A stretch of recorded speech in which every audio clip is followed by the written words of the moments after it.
neste plano que vivemos, que Deus nos presenteou, que eu chamo vida humana, há várias coisas que devemos dar bastante atenção. E nesta mensagem eu separei duas, que eu creio que vai ajudar bastante vocês. Uma é a nossa própria carne, que é animada por uma alma que é terrena e que tem tendências carnais e nada espirituais. Então nós sofremos bastante nesse processo. E também o humanismo.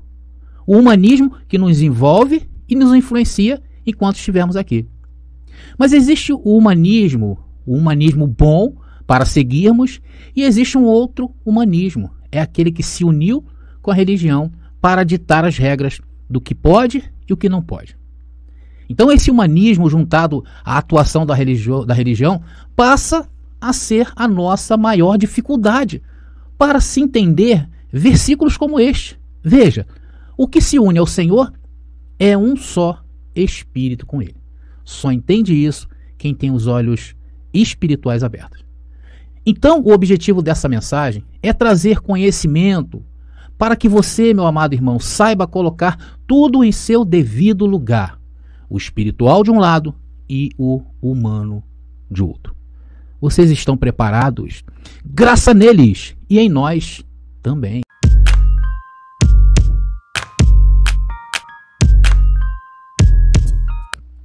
Vamos ler em Hebreus capítulo 13, versículo 20 e 21, que diz assim: Ora, o Deus de paz, que pelo sangue da aliança eterna tornou a trazer dos mortos a nosso Senhor Jesus Cristo, grande pastor das ovelhas. Amados, Paulo está falando aos hebreus. Os hebreus, aí no caso desse contexto, desse livro, eram aqueles que estavam abandonando o judaísmo e ouvindo a Paulo. Então muitos ainda tinham muitas dificuldades no entendimento, entender Deus, Jesus, agora surge Jesus no cenário, a ressurreição de Cristo. Isso passa a ser algo de muita dificuldade para aquele povo entender. E hoje também, Então observe que aí no texto diz que o Deus de paz que ressuscita Jesus de Nazaré, o texto está dizendo isso, e ressuscita como? Ele morre em carne e ressuscita no corpo glorificado. Então é o próprio Deus de paz que ressuscita Jesus de Nazaré, no véu. Ou seja, o próprio Deus, o Deus de paz, estava onde? Dentro de Jesus, dentro do véu, e morreu com ele. E então o próprio Deus, nesse véu, o ressuscita. Porque se nós observarmos a doutrina da Trindade do sistema religioso, nós vamos entender que essa dificuldade de discernimento de Deus Cristo, e o Espírito Santo, eles criaram três deuses, porque há um sentido lógico na doutrina da Trindade. Há uma lógica tão grande nessa doutrina que eles estão pregando esse erro, esse erro aí doutrinário, durante 2000 anos em que estão na Terra. E muitos hoje conseguem a libertação dessa doutrina da Trindade. Mas muitos hoje, até mesmo dentro da graça, eu vejo pessoas que ainda têm uma simpatia por essa doutrina. Mas o fato é que nós que estamos no reino de Deus, iluminados, sabemos que não há três deuses. Jesus de Nazaré mesmo disse, ele disse assim, olha, eu rogo que vocês sejam um só, como eu e meu Pai somos um. Jesus cansava em seus discursos falando, quer ver o Pai, olha a mim. Então, quando Deus ele entrou em Jesus de Nazaré e nasceu no ventre de Maria, em um véu, em um corpo de carne, esse véu se vê de uma forma diferente do que se vê no Espírito. Mas o que está ali dentro de Jesus é o próprio Deus. Então, Jesus de Nazaré padeceu como qualquer homem, ou seja, padeceu as debilidades de um corpo de carne débil, apesar de ter cumprido a lei. Ele cumpriu ali nesse corpo, ele padeceu e foi tentado em tudo e morrendo em morte de cruz. Vamos ler Hebreus 4,15, onde confirma isso. Diz assim, olha, porque não temos um sumo sacerdote que não possa compadecer-se das nossas fraquezas. Porém, um que como nós em tudo foi tentado, mas sem pecado. Então o que estava em Jesus de Nazaré era o próprio Deus. Amados, quando eu falo isso, tem muita gente que se engaja com essa frase. Dizer que Jesus e Deus é um só é muito difícil para aqueles que ainda não estão completamente libertos ou completamente iluminados do sistema religioso. Porém, essas mesmas pessoas, hoje muitos em graça, elas aceitam numa boa que quem habita nela é o próprio Deus. Sim ou não? Quem habita em ti? O próprio Deus. Eles admitem que Deus habita neles. Eles admitem que Deus fala por eles. Mas não são capazes de admitir que Deus e Cristo é um só. Mas vamos prosseguindo, abençoado, esse não é o foco. Então ali dentro de Jesus de Nazaré estava o Todo-Poderoso, aquele que tem o poder de sujeitar a si mesmo todas as coisas. Mas quando ele se meteu em um corpo de carne, o que aconteceu com Deus? Ele teve que se limitar. e se reduzir a quase nada. Foi por isso que ele não desceu da cruz, porque ele tinha o poder de revirar todas as coisas, mas num corpo de carne ele se limitou. Por esta razão, o humanismo que cercam o sistema religioso e também ao ser humano dificultou as pessoas de verem Deus em Jesus de Nazaré. Aí é mais fácil dizer que ali há dois, que ali há três. Por isso que hoje, ainda, essa doutrina, junto com o humanismo, ela dificulta muita gente a ver isso. Por isso se olham no espelho e não conseguem se ver. São cegos. Mas quando Deus de fato abre os nossos olhos espirituais, vemos a Deus no espelho e não a nós mesmos. Não é isso que acontece? Quando você se vê no espelho? Eu me vejo, eu vejo Deus. Porém, isso é difícil de entender, de conceber. Isso não é para qualquer um. Quando você se olha no espelho e vê Deus, não é para qualquer um. Porque a carne vai te mostrar o quê? Debilidades. Ela nos impede de ver isto. E aí junta-se o humanismo, a meritocracia e o sistema religioso, essa trindade, e acaba com a gente. Por quê? Você imagina só, você acabou de discutir com a sua esposa, seu marido, você de repente ali naquele calor da discussão soltou um palavrão, ou discutiu com alguém no trânsito. Você vai se olhar no espelho e ver Deus? Claro que não. Mas por que você não vai ver Deus? Por causa da meritocracia humana, por causa das doutrinas do sistema religioso. Mas o verso diz aqui, ó, que ele é o grande pastor das ovelhas, pelo sangue do pacto eterno. Vamos agora ao capítulo 13, agora no versículo 21. Vamos lá. Vos faça aptos em toda boa obra, para que façais sua vontade. Nessa frase, além de Paulo estar apontando para um tempo em que a lei de Moisés estava saindo do mundo, porque quando Paulo escreve esse versículo, depois da ressurreição de Cristo, era o tempo intermediário ali onde os pactos eles se cruzavam. Então a lei estava saindo do mundo e estava vindo o evangelho do reino. E hoje, com a saída total da lei, porque passamos do ano 70 depois de Cristo, saiu de cenário essa lei de Moisés, o sistema religioso ainda ensinam as pessoas que somente fazem a vontade de Deus aqueles que fazem boas obras. Não é verdade? Eles não ensinam isso pra gente? Por causa de quê? Por causa do humanismo. Então, aí no conceito religioso, fazer boas obras, no conceito, no contexto disso tudo, o que é fazer boas obras? É ajudar a igreja a crescer, é evangelizar para a igreja ter mais adeptos, é aumentar a receita. Já vi gente comemorando em culto porque a receita da igreja aumentou. É comprar, eu já vi essa semana, abençoado, esse negócio de ver aplicativo, eu vi uma igreja numa rifa sorteando uma moto para comprar um templo. Olha onde nós viemos parar. Então eles ficam felizes, né? Quando compram ônibus, compram terrenos, né? Vamos inaugurar o templo central, aí todo mundo vai. E por aí eles vão. Essas obras que enriquecem o bolso dos lobos. E o que isso tem a ver com as boas obras? Nada. Vocês estão entendendo? Mas a frase do texto está bem clara para nós. É Deus que nos faz apto para toda boa obra, para que possamos fazer a sua vontade. Olha só como é que muda as coisas. Então esse texto aí, por muitas vezes lida, né, várias e várias vezes, a gente nunca se atentou a isso. Mas quando a gente vai passar a lupinha ali em cada vírgula, a gente descobre que não é nosso, é Ele que nos faz apto para toda boa obra, para que possamos fazer a sua vontade. E isso aí não é difícil para nós, tá bom? Para nós que temos os olhos espirituais abertos. Porque andamos o quê? Em obras preparadas de antemão. E quem preparou essas obras? Foi o seu líder religioso? Foi o seu líder? Claro que não. Não somos nós que procuramos as boas obras. É que Deus nos predestinou para andarmos nela. Vamos ler agora a continuação do versículo 22, que diz: fazendo ele em vós, ou seja, não é que nós queiramos isso, tá bom? Fazendo ele em vós, o que é agradável diante dele, por Jesus Cristo, ao qual seja a glória pelos séculos dos séculos. Amém. E agora no verso 22. Vos rogo, irmãos, que suporteis a palavra de exortação, pois vos escrevi brevemente. Quando os nossos olhos são aclarados e nós descobrimos esse mistério, não é nós, e sim ele, cai o quê? Cai o peso dos nossos ombros. Por isso que Paulo disse ali, suporteis a palavra de exortação.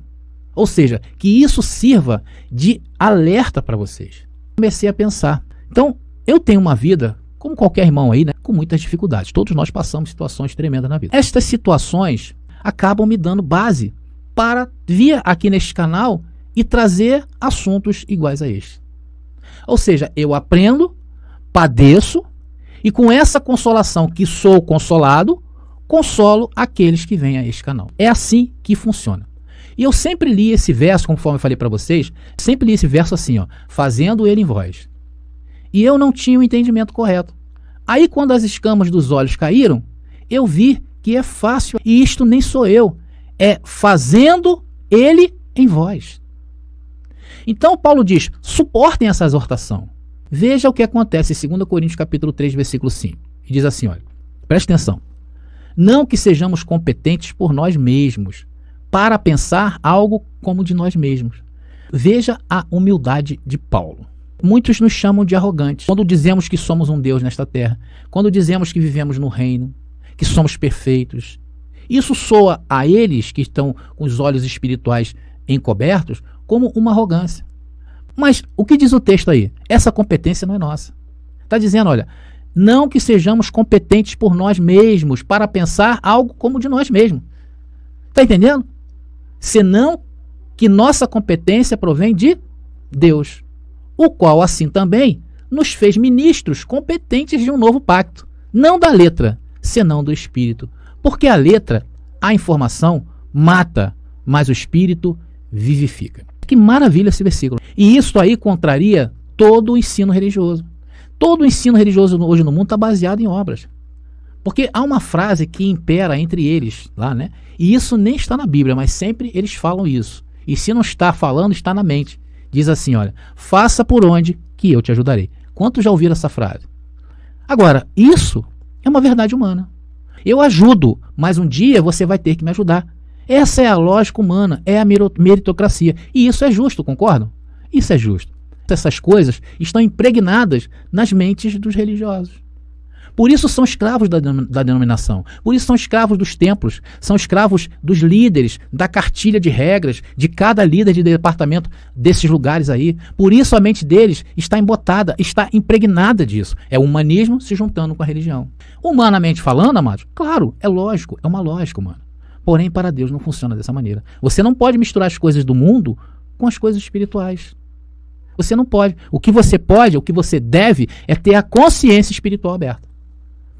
Aí já teve um que eu me lembro, que numa dessas masmorras aí que eu frequentei, né, o pastor lá falava assim, olha, perguntava assim, quantas horas uma semana tem? Né, ele respondia, 168 horas, vai vendo aí como é que ele fazia. Aí ele falava, dessas 168 horas, quanto vocês passam em média dormindo? 8 horas, né? Então vocês multiplicam por 7, já aí dá 56. Olha, já diminuiu, tem menos horas. Agora sobrou quanto tempo? Faz a continha aí, irmão. E aí ele ia diminuindo, né, nas coisas, nos afazeres da vida. E no final, quase não sobrava tempo para nada. Só sobrava aquelas 2 horas do culto. Aí o pastor, inflamando as pessoas, dizia, olha, então essas 2 horas, você tem que dar o melhor para Deus. Você tem que fazer o melhor para Deus. Você tem que fazer as coisas acontecer nessas 2 horas. Porque a semana tem 168 horas. E você só dá 2 horas para Deus. Olha, levando julgo para a vida das pessoas. E aí as pessoas começavam, aleluia, gritavam, né? O povo gostava. E depois vinha a sacolinha, tá? Não pensa você não, que não vinha não. Então, naquela época, eu me lembro até hoje, eu me submetia a isso, amado. Ainda que tenha sido um pouco rebelde lá no sistema religioso. Mas eu estava ali, eu me envolvia com isso. E com a carne ativada, mas não, amados, não tem como não se submeter ao humanismo. Porque o humanismo é isso. E agora vem Paulo e me fala o quê? É fazendo ele e não você. Então a nossa competência não é nossa. Por isso que ao colher na carne, colhe desilusão, colhe desespero. A carne está sempre na bancarrota, ainda que a deixemos cheirosinha, mas ela está a passos largos para o inferno. E isso é claro, a carne para nada aproveita. E tem mais, os desígnios da nossa carne não se sujeita à lei de Deus. Romanos capítulo 7. E quando você sabe disso, as coisas começam a mudar na sua vida. As coisas passam a ter um outro sentido na sua vida. Por isso, com ousadia falamos. Por isso que somos ousados mesmo. Porque a competência não é nossa. Por isso que eu digo, eu não vim a este mundo para ser salvo ou condenado espiritualmente. Eu ando aqui em obras preparadas por Ele de antemão. Eu digo sempre, estamos reinando em vida. Que tudo está bem. Nada nos falta. Eu confesso que tudo está bem, tranquilo. Eu digo que somos perfeitos. E esse processo, que é um processo, quando sai pela minha boca, a ideia é que, fazendo Ele em vós. Por isso temos a ousadia. Não é nós, é Ele. A competência vem dele. Já o humanismo funciona assim, no humanismo ensinado pela igreja. Né? Temos que caminhar até a escola, não é verdade? Olha, você tem que, se você passar de ano, papai falava assim, passar de ano eu vou te dar um presente. Né? Enquanto os outros pais achavam que era obrigação. Mas enfim, nós tínhamos que caminhar até a escola. Porque se nós quiséssemos ser alguém nesta vida, tínhamos que ir caminhando até a escola. quando conseguíamos, né, quando conseguimos aí se dar bem na vida, quando muitos aí estudaram, se esforçaram, né, e hoje são grandemente recompensados, isso é meritocracia. Isso é uma coisa humana. Então você fez, você vai receber. Mas as coisas com Deus não funcionam assim. Deus sempre foi um Deus rebelde para o entendimento humano. Porque carne e sangue não herdam o reino de Deus. Por que Ele não privou a nós de passarmos o que passamos nesta vida? Foi para que nós aprendêssemos. Com Deus funciona como Ele quer, a hora que Ele quer. Ele faz o que Ele bem entender. Ele disse para mim, André, não é a tua competência. É que você anda em obras preparadas que eu preparei para te andar de antemão. Então, no reino de Deus, as coisas funcionam assim. Não é nós que vamos à escola. É que a escola já está dentro de nós. E que nunca vai sair. E é para sempre. Olha que privilégio, amados. Então, nessa escola que está em ti, que está em nós, o professor dos professores te diz assim na primeira aula. Olha só que coisa incrível. Onde é que Deus me coloca? Para fazer Ele em mim o que é agradável. Onde Deus te colocou, abençoado? Essa é a primeira aula. Então a tua vida não tem que ser regida pela circuncisão. A sua vida tem que ser regida pela incircuncisão. Começa por aí, a primeira aula. Aula 2. O que é o evangelho? O que é, abençoados? O poder de Deus. Esse é o evangelho que damos hoje, expostos e submetidos a Ele. Vai aprendendo aí, abençoados. Aula 3. Como é que funciona esse poder? Esse poder funciona quando eu confesso. Quando eu abro a boca, porque isso é um processo que sai da nossa boca. Aula 4. E quando você confessa, o que isso faz? Te coloca onde? Te coloca no reino de Cristo. Independente do que aconteça nesta vida. E te faz reinar em vida. Aí tu começa a entender que não é a sua vida. Porque a competência vem dele. Dele. De Cristo que está no reino. Um aplauso ao Senhor mais uma vez. Glória a Deus. Deus, Ele é zeloso com essas coisas. Quando não andamos em obras preparadas, né, muitos se afastam. Muitos dizem, não quero nem mais ouvir a graça. Mas isso é para que nós aprendamos. Por isso que a escola não sai de dentro de nós. Por isso que não adianta fazer algo que saia dessas obras. Logo vem o professor dos professores e o quê? Aplica a correção. Não é assim que acontece? Comigo acontece. Para terminar, vamos ler Hebreus capítulo 2, versículo 1 em diante, que diz assim, olha. Portanto, convém nos atentar com mais diligência para as coisas que já temos ouvido. Por isso que temos que estar o quê? Atento às mensagens de graça. Para que em tempo algum nos desviemos dela. Por isso que no reino de Deus não é o tempo que se conta. Aqui quem mais antigo é o bambambam. Não é isso. Você pode ter chegado hoje em graça. E eu estou aqui há 25 anos. Mas se eu começar a pensar que a suficiência é minha, que a competência é minha, então vou dar o quê? Com os burros na água. Em graça funciona assim. Versículo 2. Porque se a palavra falada pelos anjos permaneceu firme, aqui Paulo está tratando, dentro desse contexto, do contexto da lei. Continuando então, vamos lá. E toda transgressão e desobediência recebeu a justa retribuição. Muita gente ainda não entendeu que nós não estamos mais submetidos ao ministério angelical que cuida de nós. Cuida de nós como? Na carne? Não pode, abençoar. Na carne vamos padecer. Nem o próprio Deus poupou o seu filho, como diz a palavra. Então não faz sentido. Está no reino de Deus, estamos no reino de Deus, perante o Senhor habita em nós e ainda ter anjos. Ter anjos que façam média entre você e Deus. Ter anjos que cuidam da sua carne, uma coisa que está em debilidade. Não faz sentido. Hoje nós estamos no reino. Estamos no céu, amor. No céu quem toma conta é o próprio dono do pedaço, que é Cristo Jesus ressuscitado. No verso 3, Paulo comenta, tá completa. Eu não quero me estender muito nessa parte dos anjos aí não, que eu já fiz aí algum tempo atrás aí, semana passada, a mensagem só de anjo. Que diz o versículo 3 e depois o versículo 4. Como escaparemos nós se não atentarmos para uma tão grande salvação? Aqui acontece quando eu começo a fazer planos para Deus executar. Porque no reino não funciona dessa maneira. Como escaparemos nós se não atentarmos para uma tão grande salvação? Porque a competência dele é tudo dele para nós.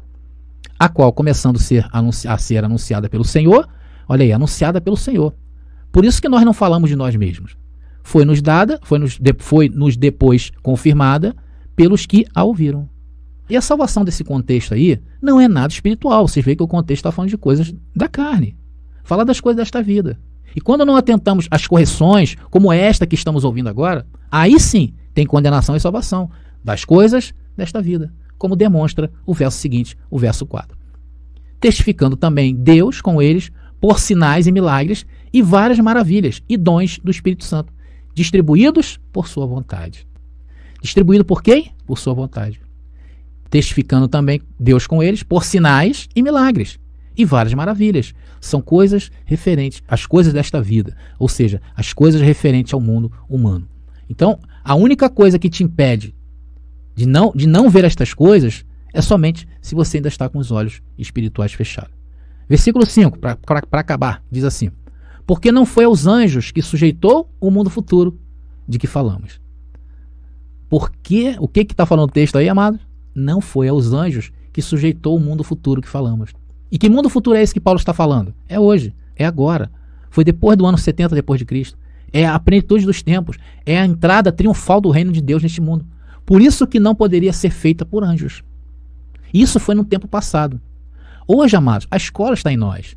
E quanto mais entendemos e sabemos dividir estas duas coisas importantes, o humanismo, quando entendemos o lado humano, o humanismo, nós temos que respeitar as leis desta vida, porém nunca tentando entender as coisas da humanidade, da carne, para o espírito.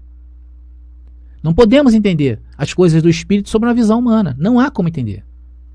Aí somente com os olhos iluminados pelo Senhor.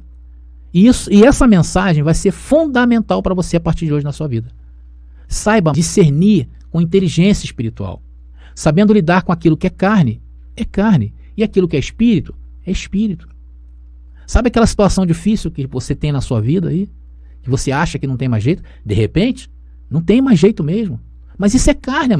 Então começa a pensar em outras coisas e continua mantendo firme a sua confissão, sabendo que nós andamos em obras preparadas e que tudo está bem.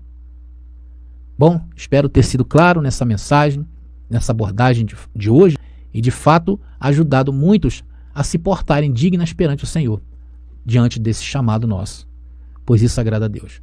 Saibamos dividir o humanismo sem as doutrinas do sistema religioso, a meritocracia, as coisas que são justas, procurar realmente estabelecer metas na sua vida, isso é excelente, mas não que Deus tenha a obrigação de trabalhar nisso, porque de repente não está nem dentro das obras preparadas e não vai acontecer na tua vida.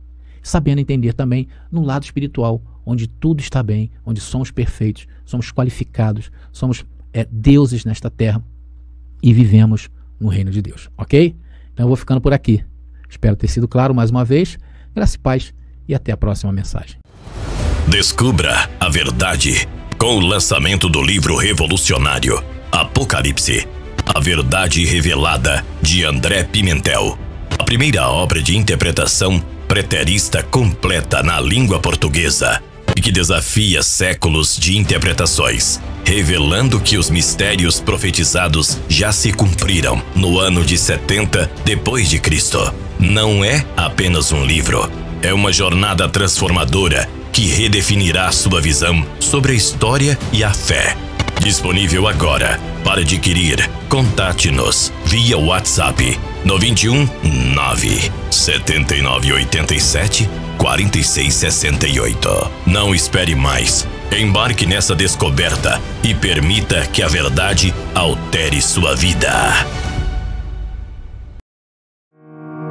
Descubra 33 Maneiras de Matar o Diabo, uma obra corajosa de André Pimentel, que explora as 33 passagens bíblicas que mencionam o temido diabo. Desvende os mistérios, enfrente dogmas e desafie crenças arraigadas. Cada página é uma revelação, cada passagem um convite à compreensão profunda. Não tema o desconhecido, abrace-o. Adquira o livro agora no WhatsApp 21 979 87 46 68 e embarque nessa jornada reveladora.